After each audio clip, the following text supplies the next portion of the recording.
Bonjour à vous. Comme d'habitude, si cette vidéo vous a plu, un petit pouce, un abonnement, éventuellement un petit don, lien dans la description si vous appréciez mon travail, bien sûr.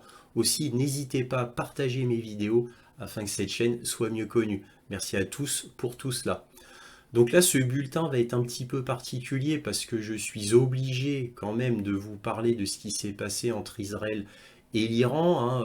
On sait que tout d'abord, Israël a fait une frappe absolument gigantesque sur l'Iran, utilisant plus de 200 avions et frappant plus de 100 cibles en Iran. L'Iran a répliqué, alors de manière très modeste comparée à la frappe israélienne. Le bilan fait état de 78 morts en Iran et de 3 morts en Israël. Donc vous notez le côté extrêmement asymétrique des frappes. Alors pourquoi Israël a frappé l'Iran? Ils ont frappé l'Iran de manière préventive. Et oui, on ne sait jamais, parce que l'Iran serait sur le point de fabriquer une bombe nucléaire. Voilà, c'est le prétexte. Évidemment, ce n'est qu'un prétexte. Alors il faut savoir que ce prétexte, comme quoi l'Iran serait sur le point d'avoir une bombe nucléaire, ça date de 1984, hein. Déjà dans les journaux israéliens, on disait déjà à cette époque-là que l'Iran était sur le point, là très très bientôt, d'avoir une bombe nucléaire. Alors bon, là, qu'est-ce qui a fait déclencher la chose? Apparemment, ce serait un rapport de l'AIEA, voilà, qui aurait dit que bon, là, l'Iran serait vraiment cette fois sur le point d'avoir une bombe nucléaire, on vous le jure. Alors bon, le problème c'est que l'AIEA, peut-on faire confiance à cette institution qui a été créée en réalité par les États-Unis pour mieux surveiller les installations nucléaires des autres pays du monde? Parce on en est là quand même, hein. N'oubliez pas l'AIEA qui a été pendant, on peut le dire maintenant, plusieurs années dans la centrale de Zaporojye avec des équipes pourtant en permanence présentes dans cette centrale de Zaporojye, et même pendant que la centrale était bombardée avec les équipes de l'AIEA à l'intérieur, et bien après tout ce temps, ils ont toujours été incapables de dire qui tirait sur cette centrale nucléaire. Et évidemment, on comprend pourquoi. Bien entendu, hein, c'était évident pour tout le monde. Bien sûr que c'était les Ukrainiens qui visaient via des drones et des obus la centrale de Zaporojye, mais l'AIEA ne pouvait pas le reconnaître, étant donné évidemment qui tire les ficelles au sein de cette institution qui est totalement biaisée et totalement partiale, bien évidemment. Donc peut-on faire confiance à l'AIEA concernant l'état nucléaire de l'Iran? Est-ce que l'AIEA n'a pas été de connivence avec les États-Unis et Israël justement pour avoir un prétexte afin de frapper l'Iran? Je dis ça comme ça, hein, évidemment. Peut-être que l'AIEA était parfaitement impartiale pour l'Iran, ou peut-être que non. Voilà, je dis ça, je dis rien. Alors maintenant, pourquoi le Israël là a frappé maintenant et pas avant? Bah oui, on peut se poser la question puisque ça fait depuis 1984 que Israël dit que l'Iran voilà, va bientôt avoir la bombe nucléaire et qu'ils vont frapper Israël. Hein, on se souvient de Netanyahou à l'ONU qui nous montrait des cartes devant le monde entier, et ça date de longtemps, hein, qui nous disait preuve en main que ça y est, l'Iran allait avoir la bombe atomique. Évidemment, ça n'a jamais eu lieu. Et pourquoi ça n'a jamais eu lieu malgré toutes ces rodomontades d'Israël? Eh bien, tout simplement parce que l'Iran, en réalité, et d'après les guides suprêmes, les ayatollahs, depuis des décennies, ne veulent pas de la bombe nucléaire. C'est contraire à la religion islamique, tout du moins iranienne. Donc ça, fallait le souligner, on n'en parle jamais dans les médias alors que c'est un point absolument crucial à savoir quant à l'Iran. L'Iran n'a jamais voulu de l'arme nucléaire. L'Iran a quand même établit un plan pour avoir une arme nucléaire, comme chacun sait, et d'ailleurs l'Iran ne s'en est pas vraiment caché, même pas du tout, pour avoir une arme nucléaire, c'était au cas où, étant donné qu'elle était constamment attaquée par les États-Unis et Israël, en faisant des morts. Des dizaines de scientifiques de physique nucléaire sont morts en toutes ces décennies. Les États-Unis ont frappé l'Iran. N'oublions pas la mort du général Soleimani, qui a été un énorme séisme en Iran. Voilà, et ça a été fait par Donald Trump. Ne l'oublions pas. Donc les États-Unis ont toujours voulu la destruction, entre guillemets, de l'Iran, pour Israël, pas les États-Unis en elles-mêmes. Les États-Unis n'ont rien à faire de l'Iran en tant que tel, en tant que États-Unis-Iran. Non, c'est en tant que Israël-Iran que les États-Unis veulent détruire, entre guillemets, hein, détruire comme ils ont détruit l'Irak ou la Libye, par exemple, ou la Syrie. Hein, dans ce sens-là, pas rayer l'Iran de la carte, vous m'avez compris. Donc c'est pour Israël que les États-Unis font tout cela, bien entendu, sous les ordres même, pourrait-on dire, d'Israël. Le Congrès américain étant complètement sous les ordres d'Israël, je peux me permettre de le dire parce que tout le monde le sait, c'est même dit quelquefois sur les plateaux télé, donc je peux me permettre de dire cela. C'est comme ça depuis les années 50, maximum 60. Bref, donc Israël a fait cette attaque, on va dire, préventive. Est-ce légal? Bien sûr que non. Est-ce moral? Bien sûr que non. Hein, c'est tout à fait illégal et immoral. Mais c'est comme ça, évidemment. N'oublions pas l'impunité totale d'Israël. Israël a une impunité totale, exactement comme l'Ukraine. Tout simplement parce que ce sont deux poulains des États-Unis. Alors même si Trump dit que la décision d'attaquer l'Iran par Israël a été une décision unilatérale et que les États-Unis n'ont rien à voir là-dedans, bien évidemment c'est une immense farce. Là on est en train de regarder une énorme mascarade. Bien entendu que ça s'est fait sous l'aval des États-Unis et même sous la supervision totale des États-Unis. Israël en tant que tel est complètement incapable de mener ce genre d'opérations aussi importantes, bien évidemment. Donc on en est là. Alors maintenant la question qu'on peut se poser c'est l'Iran n'a que deux options finalement à la fin.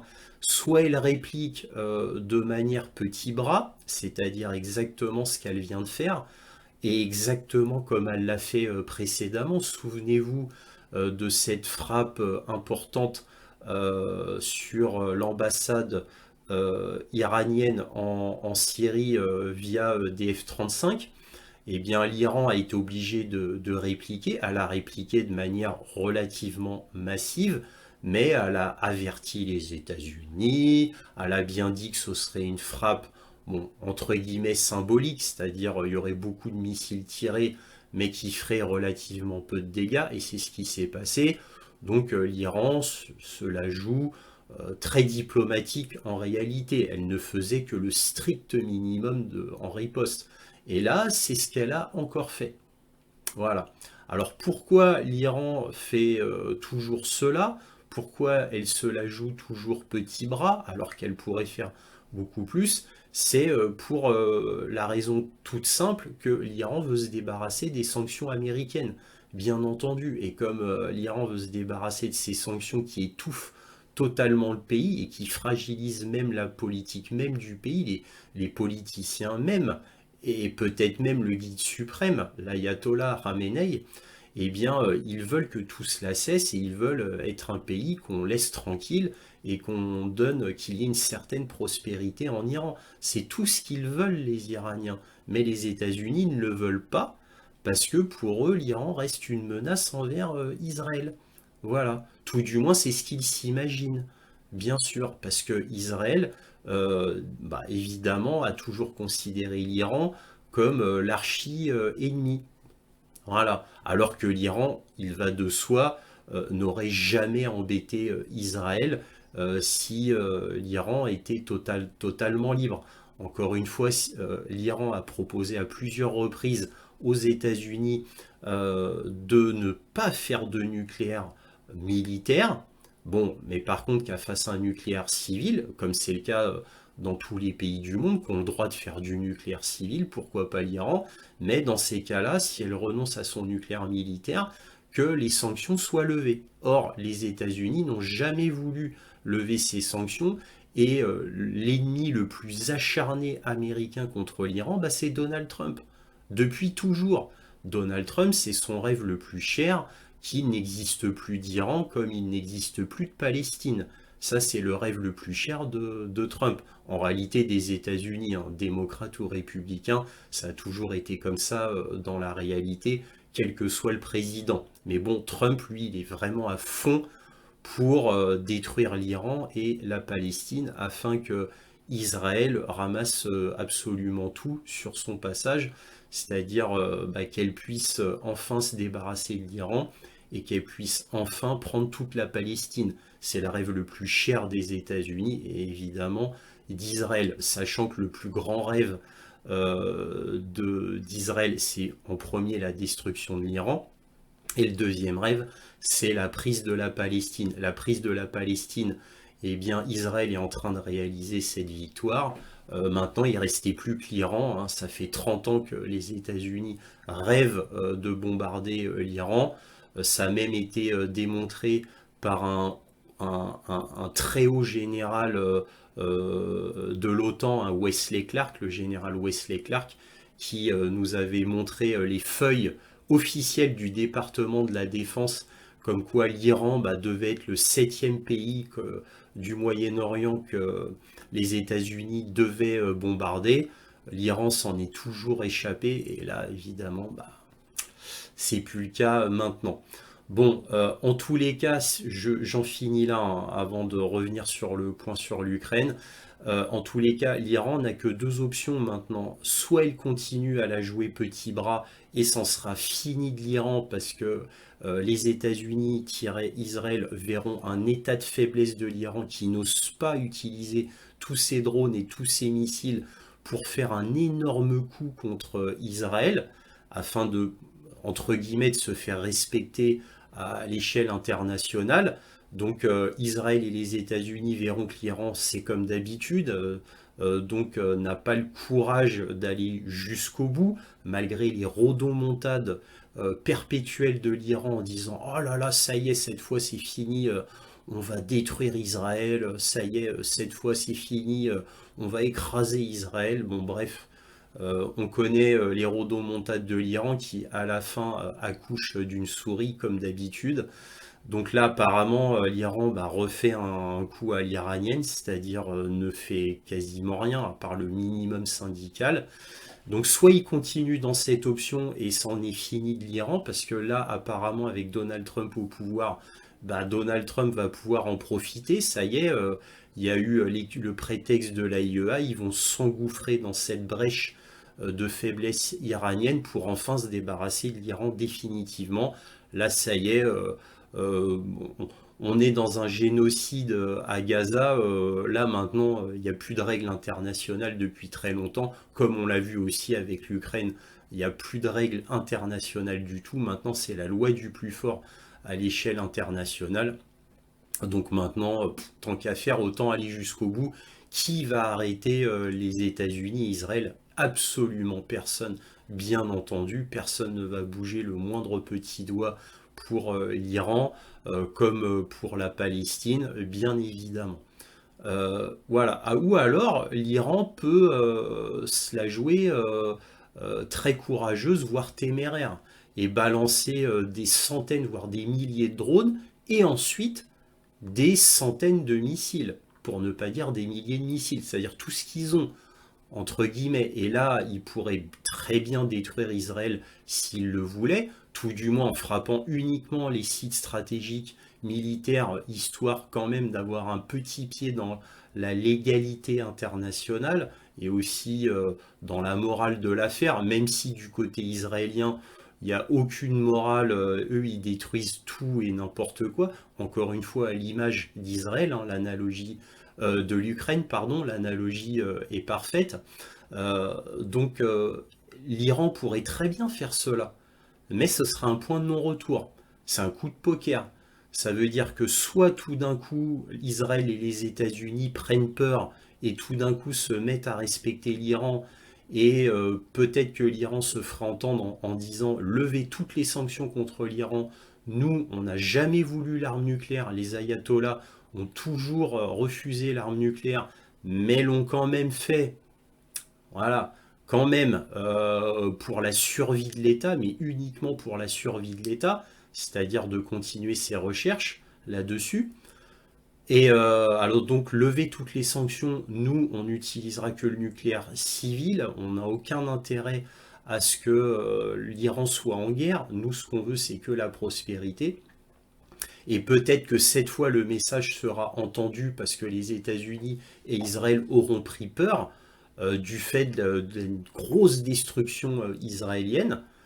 Ou alors, bah, les États-Unis, Israël diront ah bon bah nous vous la jouez comme ça, bon bah là on va utiliser l'arme nucléaire contre l'Iran. Après tout, les Israéliens ont entre 200 et 300 ogives nucléaires. Bon bah on va cette fois annihiler l'Iran, ça va être le prétexte pour les États-Unis, Israël d'annihiler complètement l'Iran. Eh oui, l'option téméraire de l'Iran ne peut déboucher ensuite que sur ces deux conséquences. Voilà. Donc, que fera l'Iran au final? Bon, évidemment, il y a très forte probabilité que l'Iran fasse comme d'habitude, c'est-à-dire l'option 1, c'est-à-dire de faire des frappes, on va dire, obligatoires pour l'honneur, pour sauver l'honneur, et c'est tout. Bon, bref, je m'arrête là. Je ferai une vidéo, bien entendu, spéciale, normalement mercredi, beaucoup plus détaillée, avec beaucoup plus d'analyse, etc. Bien entendu. Là, on va revenir au point sur l'Ukraine, donc on va surtout parler de l'implication de la CIA et du MI6 dans les attaques des 5 aérodromes en Russie. Donc là, on a cette fois le témoignage de Jeffrey Sachs, un des grands spécialiste de géopolitique mondiale, reconnu dans le monde entier comme un des plus grands. Donc nous allons voir ça, nous allons voir selon un grand journal allemand bah, la continuation cette fois très massive de l'effondrement côté ukrainien, et oui, une énième fois, sauf que maintenant bah, on en parle continuellement dans les grands journaux, ça vaut le coup de le souligner parce que ça veut dire que ça y est, peut-être que très très bientôt eh bien, il y aura un collapsus total et que les Russes pourront avancer librement en Ukraine et prendre les oblasts qu'ils veulent. Nous verrons bien, il y aura encore bien d'autres sujets à traiter dans cette vidéo. Ne manquez surtout pas toute la vidéo dans son entièreté. Voilà, et bien sûr, attendez-vous à une vidéo spéciale dans les prochains jours avec l'Iran et Israël. Voilà, commençons. Alors là, on va commencer avec comme sujet la France et son économie militaire, et en particulier avec cet article de Challenge qui est très intéressant. Challenge nous dit, en gros titre, il n'y a plus un copec en caisse. Pourquoi les commandes du ministère des Armées sont à l'arrêt? Étranglé par Bercy, le ministère des Armées ne passe quasiment plus de commandes aux industriels depuis le début de l'année. Entre gel de crédit et opérations non remboursées, la situation apparaît de plus en plus périlleuse.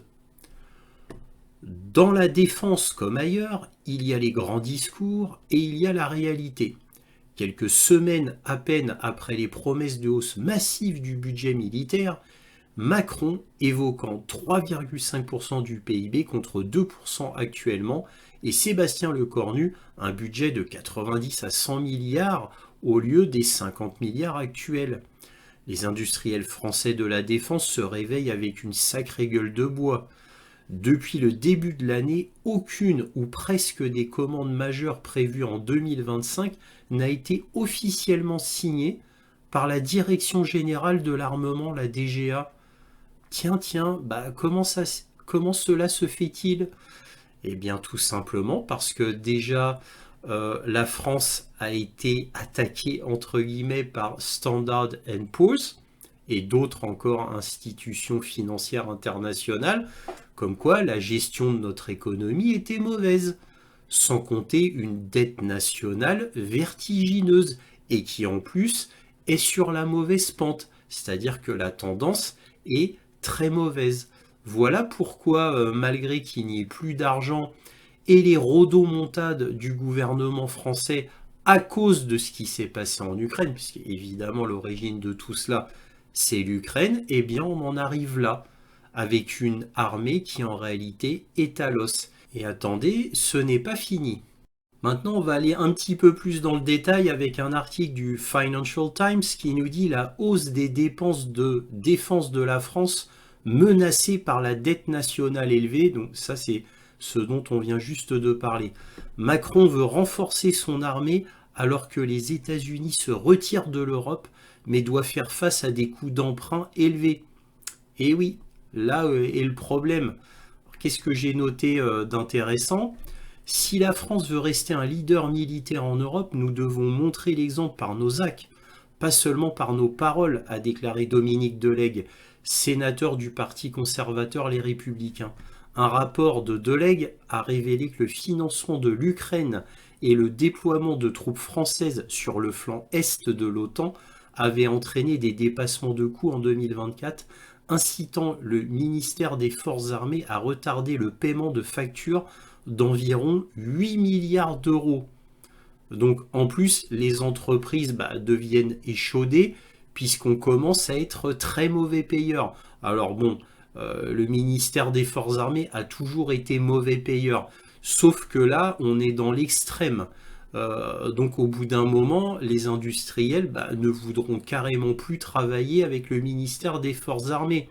Il y en a déjà plusieurs petits qui ont décidé d'arrêter. Parce qu'ils n'étaient que payés que bien plus tard, des mois plus tard, voire 1 an et demi plus tard, comme c'est déjà arrivé à une petite PME qui travaille pour l'industrie militaire française. Bref, tout ça est de très mauvais augure. On prend vraiment là une très mauvaise tendance. L'industrie s'est plainte du peu de commandes passées cette année, malgré les promesses de Macron d'une économie de guerre. Et là, vous voyez, on peut faire l'analogie avec ce qui s'est passé avec le Covid-19, où le gouvernement français a fait une propagande à tous les fabricants PME de masques pour dire allez-y, investissez, investissez, ne vous inquiétez pas, le gouvernement français va faire d'énormes commandes. Et qu'est-ce qui s'est passé ? Eh bien, le gouvernement français a fait une double trahison. Non seulement ils n'ont pas investi dans les entreprises françaises qui, elles, avaient investi selon le souhait du gouvernement français, mais en plus le gouvernement français est allé allègrement acheter des millions de masques au Vietnam et à la Chine. Donc double trahison. Et là, on a peut-être un équivalent qui est en train de se profiler dans l'avenir. Nous verrons, dans le sens où le gouvernement dit oui, on va faire la guerre à la Russie, il faut absolument qu'on investisse. Et les industriels, certains vont tomber dans le panneau, vont investir. Et après, il y aura la paix en Ukraine. Bon, je dis une possibilité comme ça, rapidement. Et les industriels vont se retrouver le bec dans l'eau pour les plus naïfs qui auront investi même en Ukraine.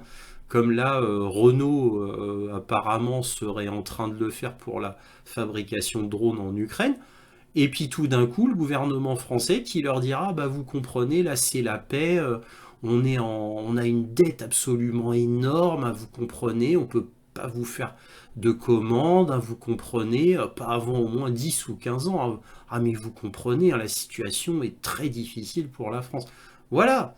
Donc les industriels, eux attendent prudemment qu'il y ait des commandes fermes sur le long terme, voire des contrats sur 10 ans qui obligent le gouvernement français à les payer quoi qu'il arrive.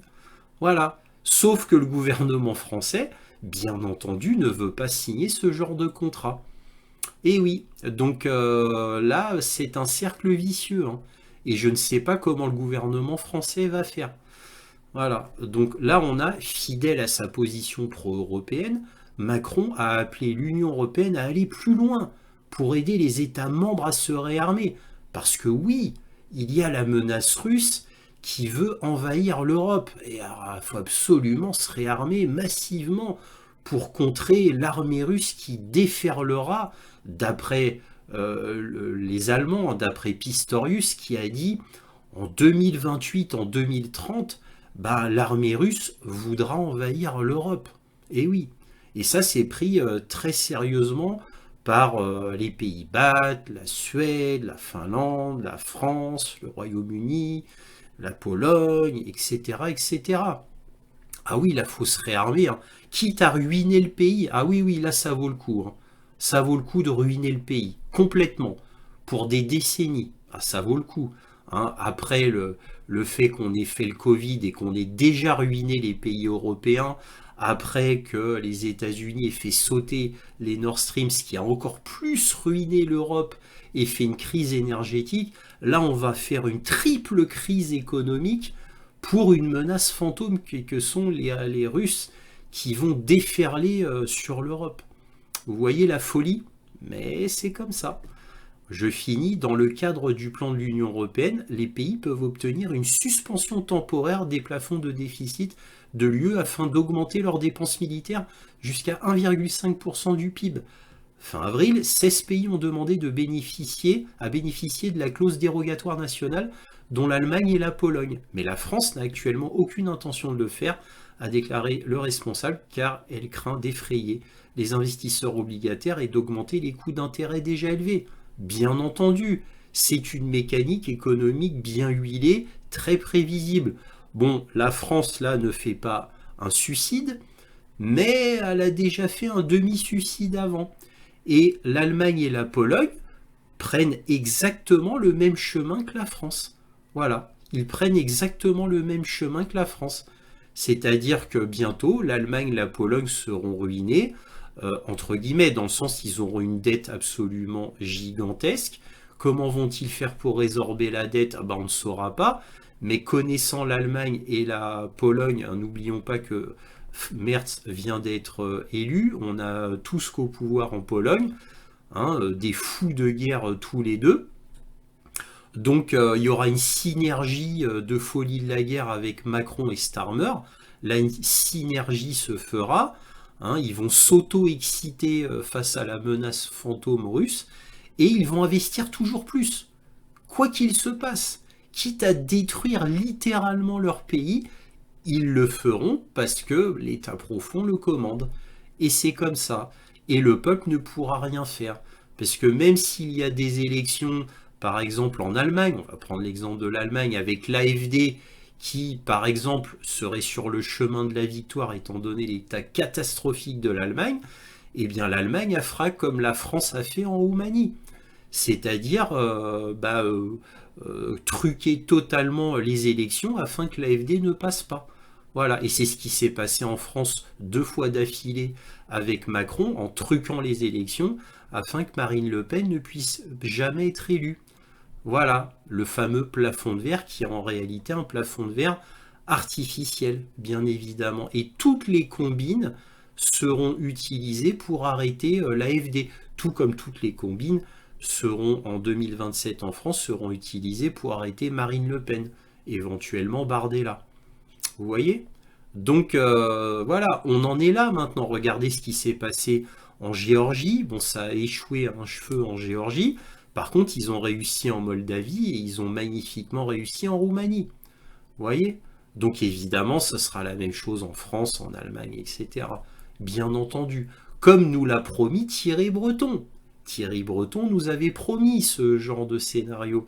Et bien voilà. Et ainsi que Van der Leyen d'ailleurs. Et bien voilà.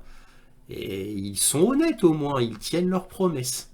Alors maintenant, on va passer au gros sujet de la vidéo. Donc là, on a Jeffrey Sachs, l'attaque des aérodromes en Russie, opération de la CIA, d'après un article de Bloomberg.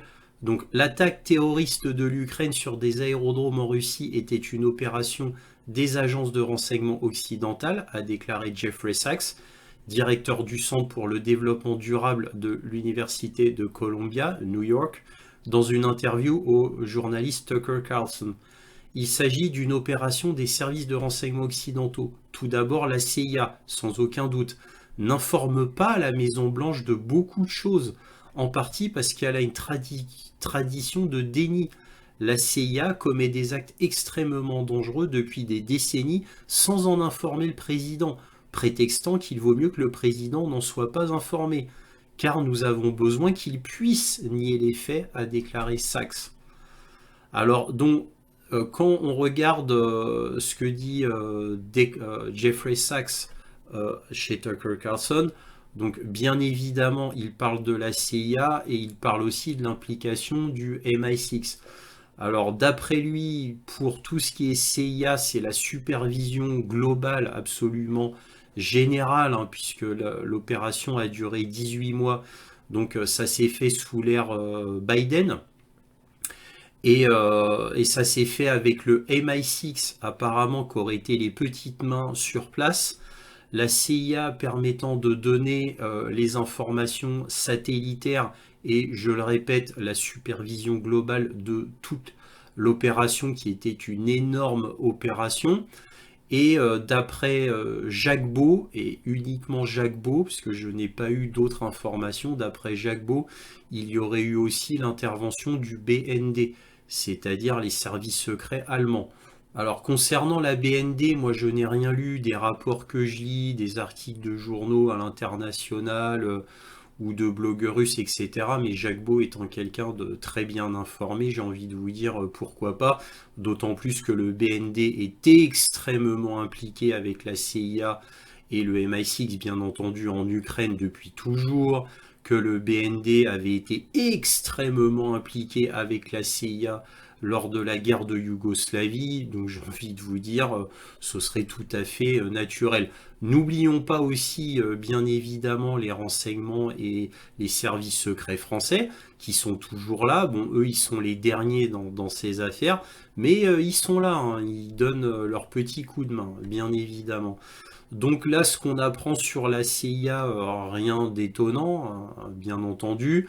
Alors encore une fois, le MI6 est bien là, et ce qu'il faut souligner quand on voit toute la vidéo avec Tucker Carlson, on a que ceux qui sont vraiment les superviseurs sur le terrain, dans le sens qui mènent les hommes sur le terrain en Ukraine, et toutes ces opérations en dehors de l'Ukraine, en Russie, on a quand même une implication toujours totale, je dis bien totale, du gouvernement britannique, c'est-à-dire le MI6, qui lui est complètement omniprésent. Le MI6 est partout dans les interventions ukrainiennes, tout comme la CIA bien sûr, mais voilà, le MI6 a un rôle vraiment prépondérant, c'est les petites mains, c'est eux qui vraiment travaillent sur le terrain.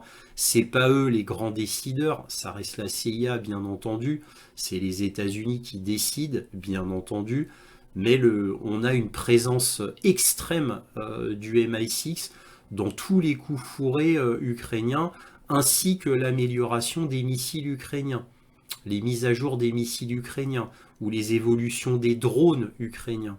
Il y a une grosse influence du gouvernement britannique, même dans ces parties-là de la guerre. Voilà, tout cela était à noter. Ici, dans cet article de AOAV, on a le chef du MI6 confirme le soutien secret du Royaume-Uni à l'Ukraine dans sa lutte contre la Russie. Là au moins c'est très clair et c'est très honnête de la part du chef du MI6. Donc là ça date de décembre 2024. On a Sir Richard Moore, chef du service de renseignement secret britannique, MI6, a publiquement confirmé l'implication du Royaume-Uni dans des opérations secrètes soutenant l'Ukraine contre l'invasion russe. S'exprimant à l'ambassade britannique à Paris, Sir Richard a déclaré « Nous chérissons notre héritage d'actions secrètes que nous perpétuons aujourd'hui en aidant l'Ukraine à résister à l'invasion russe. » Cet aveu inattendu et rare d'opérations secrètes donne un aperçu du soutien apporté par les services de renseignement britanniques à la résistance ukrainienne. Les propos de Moore établissant des parallèles historiques avec le Special Operation Executive de la Seconde Guerre mondiale, soulignant la continuité de l'héritage britannique de soutien au mouvement de résistance. Alors c'est étonnant, je ne comprends pas. Je n'ai pas vu le soutien du MI6 avec les Serbes quand les Américains ont bombardé la Serbie, ont bombardé l'ambassade de Chine. Moi je comprends pas et qu'ils ont fait tous ces morts et ces bombardements pendant 78 jours en Serbie et les États-Unis qui ont forcé la Serbie à se séparer d'une partie de leur territoire pour créer de manière totalement artificielle le Kosovo. Je n'ai pas vu le MI6. J'ai pas vu non plus le MI6 s'outrager de la guerre en Irak, de l'implication des États-Unis. J'ai pas vu le MI6 soutenir les pauvres Irakiens qui résistaient à l'invasion américaine. J'ai pas vu non plus le MI6 aider Bachar el-Assad aux invasions américaines en Syrie, qui sont, même au moment où je vous parle, en train toujours de voler du pétrole et du blé à la Syrie. Voilà, moi j'ai pas vu le MI6 s'insurger contre l'invasion américaine en Syrie, ni contre l'invasion israélienne en Syrie, ni contre l'invasion israélienne en Palestine, quoi, à Gaza pour être plus exact, ou en Cisjordanie. Bah, pourquoi le MI6 n'aide pas les Gazaouis bah, qui deviennent des résistants, des rebelles, ou les Cisjordaniens palestiniens? Voilà, je ne comprends pas où est le MI6 là. Ah bah oui, hein, c'est uniquement là où les États-Unis leur ordonnent d'aider que le MI6 va aider. Ça a toujours été comme ça et ce sera toujours comme ça. Là, là, on a le journal anglais LBC qui nous dit: le chef du MI6 exhorte les Russes consternés par la guerre en Ukraine à aider à mettre fin au bain de sang et à nous rejoindre en espionnant le Royaume-Uni. Ah bah oui, un certain nombre de ces Russes ont déjà proposé leur service au MI6 au cours des 18 derniers mois, a-t-il déclaré.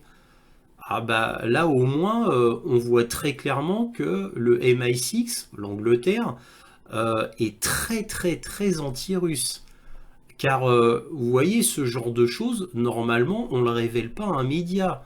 On fait ça en douce. Mais là, bon, tellement sûr de son bon droit, le chef du MI6 bah, carrément fait une annonce publicitaire. Voilà, pour les Russes mécontents, ben, venez, on va vous embaucher. Et comme ça, bah, vous pourrez faire de la délation, de l'espionnage, voire même des actes terroristes. Vous serez grassement payé et protégé, ne vous inquiétez pas, etc., etc. Vous voyez où on en est maintenant? Voilà, c'est on joue au grand jour là, on ne cache même plus quoi que ce soit. Et c'est devenu tellement connu qu'on a le média qui nous dit Opération Toile d'araignée, comment l'Ukraine a infiltré la Russie avec le MI6 britannique. Là, c'est Idriss Aberkan et François Asselineau bah, qui parlent évidemment de l'implication du MI6, mais qui est là depuis très très très longtemps en Ukraine, même avant, bien bien avant 2014, puisqu'on a déjà des rapports avérés de 2012, comme quoi il préparait vraiment déjà le terrain. Bon bref, tout ça est très connu, on va arrêter concernant le MI6. Là on a Eurasia Daily qui reprend le grand journal allemand Süddeutsche Zeitung qui dit: généraux stupides, ordre idiot, l'armée ukrainienne est au bord de l'effondrement. Ça date du 10 juin 2025. Et là, on a l'armée ukrainienne est au bord de l'effondrement. Des ordres insensés, parfois dangereux, sont souvent donnés à son état-major, comme le constatent de plus en plus d'officiers ukrainiens. Parallèlement, la Russie prépare une nouvelle offensive estivale, écrit Florian Hassel, correspondant au Süddeutsche Zeitung allemand. Rares sont les messages d'officiers ukrainiens qui ont suscité une réaction aussi vive que la publication sur Facebook d'Alexander Syeltsin, commandant du 1er bataillon de la 47e brigade des forces armées ukrainiennes. La 47e brigade, je vous en parle depuis plus de 2 ans. C'est une brigade d'élite, une des plus connues d'Ukraine. Donc très important ça. Et là, que dit-il? Le 16 mai, le commandant du bataillon Cherchin, nom de code Genius, a publié sur sa page Facebook un message contenant de vives critiques. Je n'ai jamais reçu de mission plus idiote que celle d'aujourd'hui. Perdre des vies sans raison et trembler devant des généraux stupides ne mène qu'à l'échec. Ils ne savent que réprimander, enquêter et punir. Qu'ils aillent tous se faire foutre. Les jeux politiques et les analyses de la situation n'ont rien à voir avec la réalité ni avec les possibilités. S'est indigné le commandant du bataillon, concluant son message par un ironique Merci, état-major des forces armées ukrainiennes. J'espère que vos enfants rejoindront eux aussi l'infanterie et obéiront à vos ordres. C'est fort hein, comme message. Hein. Des tâches inutiles mettent les soldats en danger, estime l'ancien chef d'état-major. En juillet 2024, Cherchin, dans une interview avec l'agence de presse Hromadske, s'est plaint en raison de la position de nos généraux. Pas un pas en arrière. Nous nous battrons jusqu'au dernier soldat. Nous avons subi des pertes qui auraient pu être évitées. Vous voyez ce genre de mots là, pas un pas en arrière, nous battrons jusqu'au dernier soldat. Bah, c'est comme ça que je vous décris la stratégie ukrainienne depuis 3 ans, que je ne cesse de vous répéter. À chaque fois, je vous disais pour Mariupol, jusqu'au dernier soldat, pour Bakhmut, dernier soldat, jusqu'à Ougledar, ou Vuhledar si vous voulez, jusqu'au dernier soldat, jusqu'aux derniers Ukrainiens, on pourrait généraliser. Vous voyez, ça fait 3 ans que je vous le dis, et ça a été confirmé là maintenant de manière tout à fait publique, donc c'est intéressant. Le collègue de Chialchine, affichant l'indicatif SAS, a confirmé ce point de vue dans le Kyiv Independent, un grand journal ukrainien. Le manuel ne prend pas en compte les pertes d'effectifs nécessaires pour tenir cette zone ou ce territoire. En juin 2024, Bogdan Krotevich, ancien chef d'état-major de la brigade Azov, s'exprimait dans X dans un esprit similaire. Quelle position doit être repoussée? Quel débarquement? Ce sont des opérations ou des tâches complètement populistes, injustifiées, idiotes, qui ne sont pas soutenues par des forces et des moyens, qui mettent en danger le personnel de manière insensée. Bon, je vais arrêter là, parce que là, c'est long. Hein. Les soldats qui se plaignent que la situation critique est souvent embellie, etc. Bah là, on parle d'Ougledar, vous voyez. Donc, bref, tout ça, c'est toujours la même rengaine, toujours la même chose. C'est ce que je vous répète depuis 3 ans. Et là, enfin, c'est dans les journaux. C'est pas la première fois que je vous montre ce genre d'article. Hein. C'est pas la première fois, mais c'était rarissime. Maintenant, vous voyez, ça commence à devenir de plus en plus connu. En tous les cas, on a ces officiers qui ne comprennent pas, ces soldats qui ne comprennent pas. Mais c'est tout à fait normal. Ils ne comprennent pas tout simplement parce que Zelensky et toute sa clique, eux, ne veulent que des opérations de com, de communication. Voilà, c'est juste pour dire, regardez, on est encore là, donnez-nous de l'argent, continuez-nous à donner de l'argent et des armes. Vos armes, on les vendra au marché noir, on va s'enrichir, et on va prendre votre argent, on va détourner votre argent, et on va s'enrichir aussi. Donc faut que cela continue le plus possible afin d'enrichir les oligarques ukrainiens, les seigneurs de guerre ukrainiens, la mafia ukrainienne, bah, les membres du gouvernement ukrainien, dont particulièrement Zelensky et Oumerov. Il y en avait d'autres avant, mais les autres, ils ont été tellement gourmands qu'ils ont quand même dû être virés. Les Américains ont mis le haut là parce que là, c'était beaucoup trop abusé. Donc évidemment, ils veulent que ça continue le plus longtemps possible, car cette immense mafia qui n'en a absolument rien à faire de leur propre peuple, eux s'enrichissent et c'est tout ce qui compte. Et une fois que la guerre sera finie, qu'ils auront pressé l'Ukraine comme un citron jusqu'à la dernière goutte, eh bien ils partiront certainement s'installer en Angleterre, en France ou aux États-Unis pour se la couler douce. Ils seront riches et ils seront bien contents. Voilà. Et malheureusement, la piétaille, ou même les officiers, eux, ne se rendent pas compte de cela. Peut-être dû à un mélange de deux choses, la naïveté d'abord, et ensuite une propagande absolument énorme, et vous vous doutez bien que la propagande au sein de l'armée verrouille toute information, bien entendu, tout est contrôlé, information qu'ils reçoivent est contrôlée, donc on peut comprendre aussi avec ces deux facteurs-là le fait qu'ils soient dans l'ignorance et ne comprennent donc pas les ordres qu'on leur donne. Voilà, c'est mon avis tout du moins. Bref, voilà ce qu'on pouvait dire sur ce sujet. Alors après la France, on va parler des dernières nouvelles concernant les frappes russes, parce qu'il s'est passé encore quelque chose. On a le New York Times qui nous dit la Russie lance la plus grande attaque de drones de la guerre selon l'Ukraine.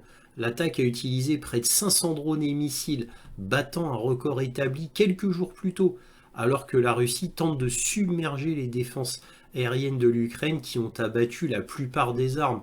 Bien entendu, on a une Ukraine qui n'a plus rien, absolument plus rien, et d'ailleurs ce sont les soldats eux-mêmes qui le disent, hein. Je vous ai montré tellement d'articles de capitaines ou de soldats de base qui disaient qu'ils ne pouvaient plus faire de défense antiaérienne parce qu'ils attendaient toujours des missiles pour les aéristés et des missiles pour les patriotes.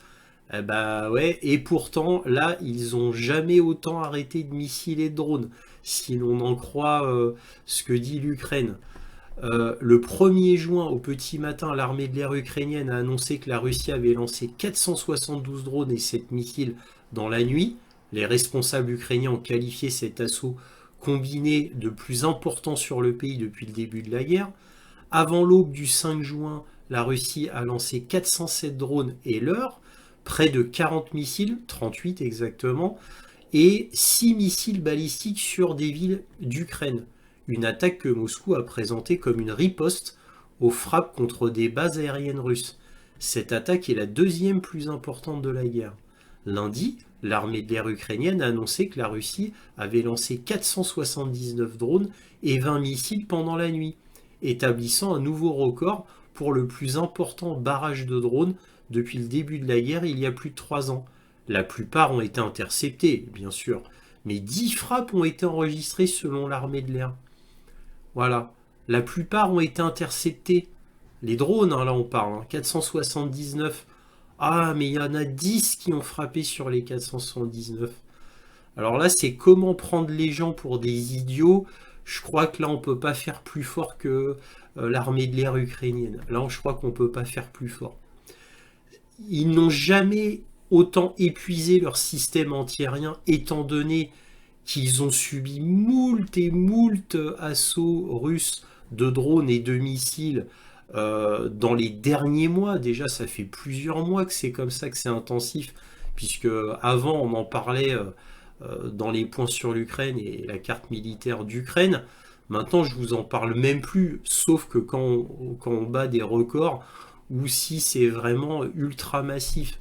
Donc pour vous dire à quel point c'est devenu banal pour la Russie de balancer tout ça régulièrement sur l'Ukraine, et ce depuis des mois et des mois.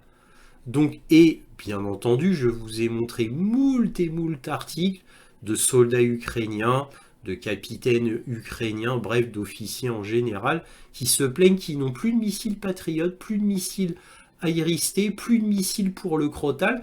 Alors pour le Crotal, fait amusant, entre guillemets, hein, ça fait plus d'un an et demi que les Ukrainiens n'ont pas reçu de missiles pour le Crotal, le système antiaérien français. Je dis ça comme ça, hein. Et dans le dernier article que je vous avais montré, ça fait près de 7 mois que les Ukrainiens n'avaient pas reçu des missiles antiaériens pour le Iris-T. Voilà, je dis ça, je dis rien, hein. Et là, vous voyez, ils n'ont jamais autant arrêté les drones et les missiles que maintenant, si l'on en croit l'Ukraine.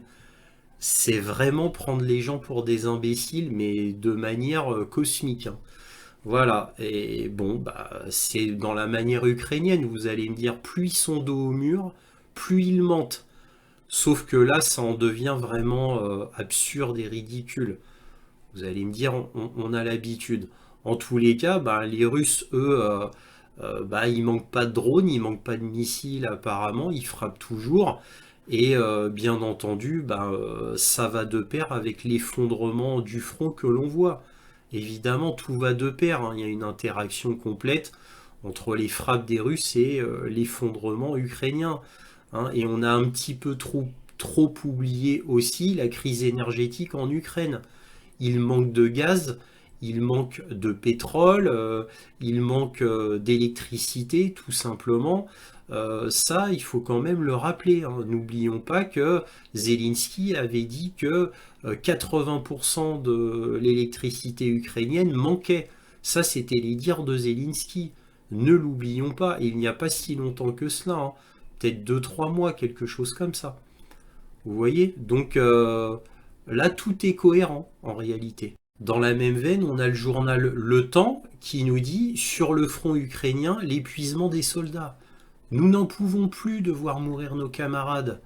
Les Ukrainiens en ont ras-le-bol de la guerre, mais les bombardements récents et les déclarations de Vladimir Poutine ont douché les espoirs d'un cessez-le-feu.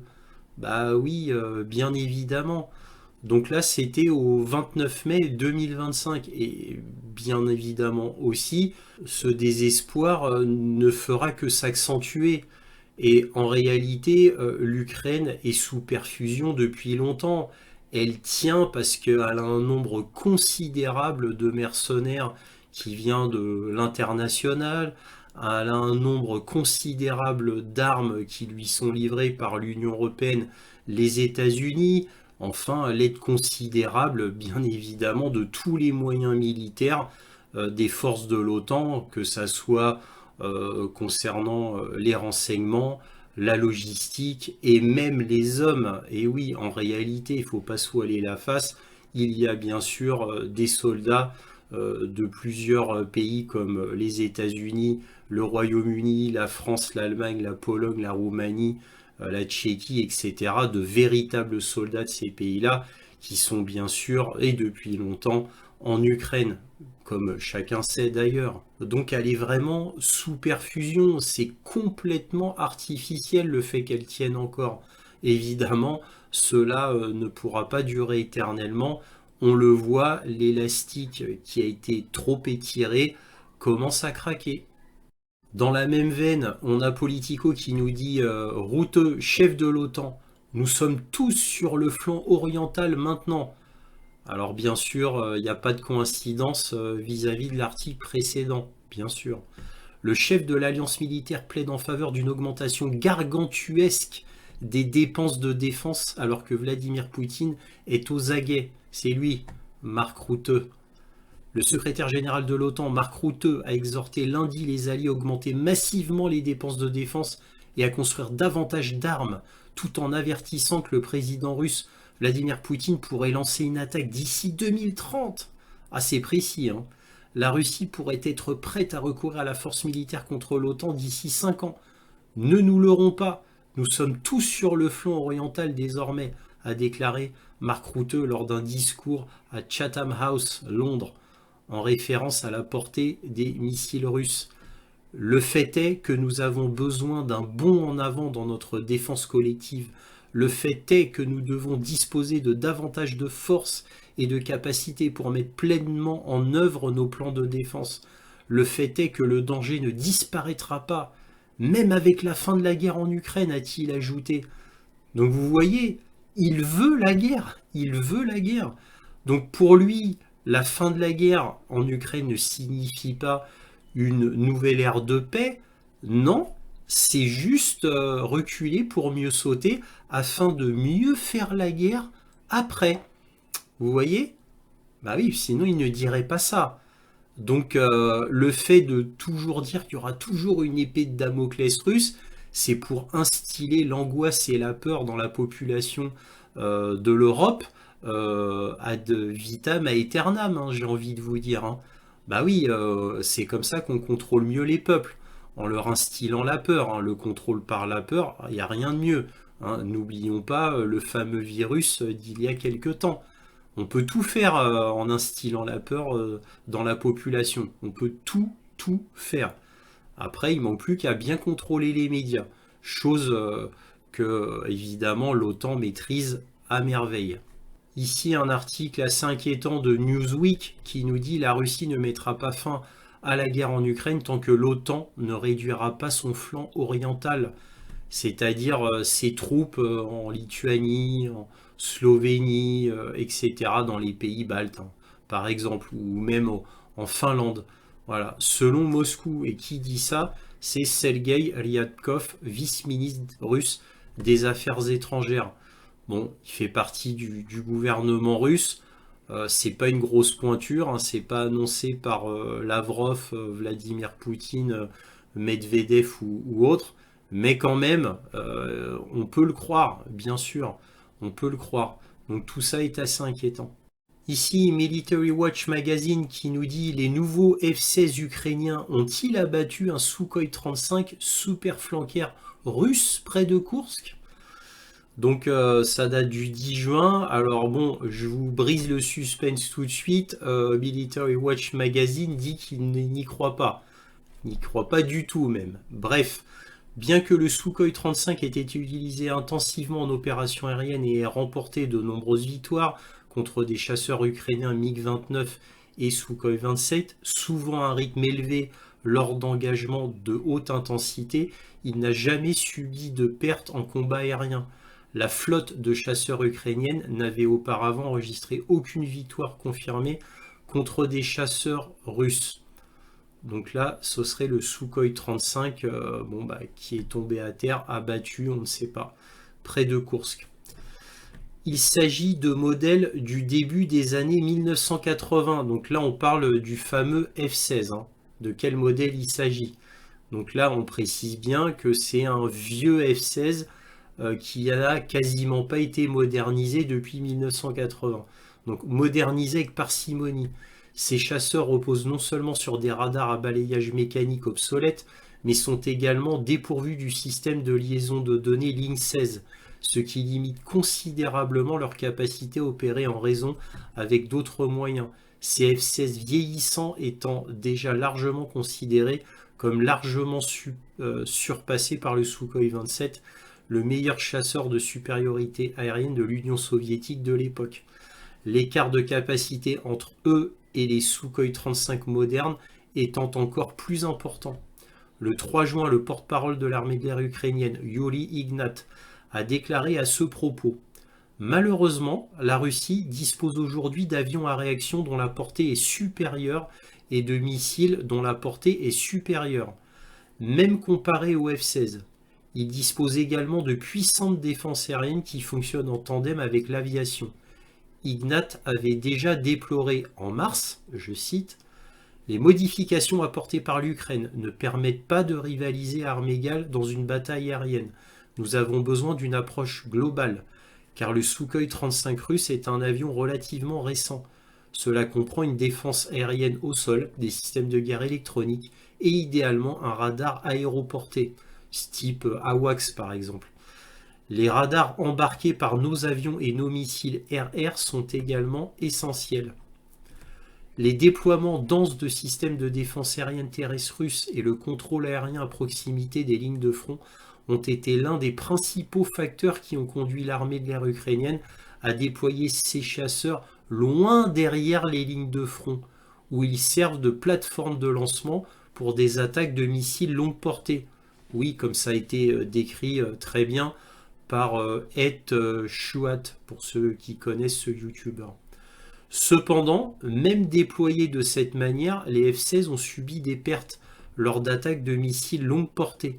Le fait qu'un Sukhoi 35 ait été abattu à Koursk soulève ainsi la question de la probabilité qu'un F-16 déployé si loin en avant ne puisse pas engager une cible située loin derrière les lignes de front actuelles. Il reste très douteux que des F-16 soient employés pour engager une cible aussi loin à l'intérieur du territoire sous contrôle russe, en raison des risques considérables que cela impliquerait. Une telle utilisation des chasseurs contrasterait fortement avec les méthodes particulièrement prudentes utilisées jusqu'à présent pour ces appareils. Bah oui, voir un F-16 abattu au niveau de la propagande de guerre, ça en fout un grand coup. L'absence de liaison de données Ligue 16 sur les F-16 limiterait toutefois leur capacité à exploiter les données de ciblage provenant de tels systèmes tels que les missiles Sol-Sol Patriot ou les systèmes aéroportés d'alerte précoce et de contrôle SAP 340. C'est ça les SAP 340. Cependant, la configuration relativement petite et vieillissante des capteurs du SAP 340 pour un avion de ce type, ainsi que sa très grande vulnérabilité lorsqu'il évolue à environ 400 km des positions russes, soulève de sérieuses questions quant à son utilisation pour soutenir l'abattage d'un Sukhoi 35 près de Koursk. Le niveau d'entraînement très élevé requis pour une destruction aussi complexe soulève également des questions en raison du temps de formation et de l'expérience limitée du personnel ukrainien. Bon, voilà ce qu'on pouvait dire.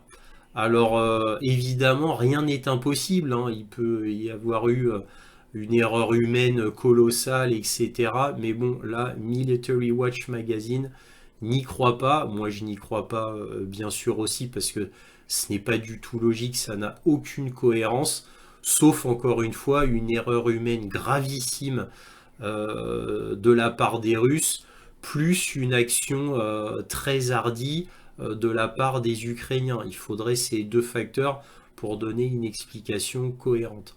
Enfin, voilà ce que dit Military Watch Magazine sur cet événement. Et on finit avec un article de Politico qui nous dit « L'Ukraine critique les sympathisants de la journée de la Russie alors que Rubio envoie ses vœux à Moscou. C'est particulièrement désagréable », a déclaré le ministre des Affaires étrangères de Kiev. Donc Andriy Sybiha qui dit cela. Le ministre ukrainien des Affaires étrangères, Andriy Sybiha, a vivement critiqué les pays qui ont adressé leurs vœux à Moscou, tandis que le secrétaire d'État américain Marco Rubio a félicité le peuple russe à l'occasion de la journée de la Russie ce jeudi. Aucun haut responsable américain avant Rubio n'avait félicité la Russie à l'occasion de sa fête nationale depuis que le Kremlin a commencé son invasion à grande échelle de l'Ukraine en 2022. Aucun autre dirigeant occidental allié ne l'a fait cette année non plus.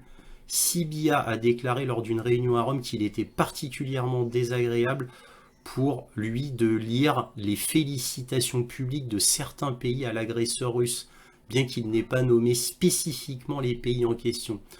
Alors évidemment, le fait que Marco Rubio fasse cela est un autre signe indéniable, très symbolique, de l'abandon des États-Unis envers l'Ukraine. Là maintenant, ça semble encore plus évident que ça ne l'était auparavant.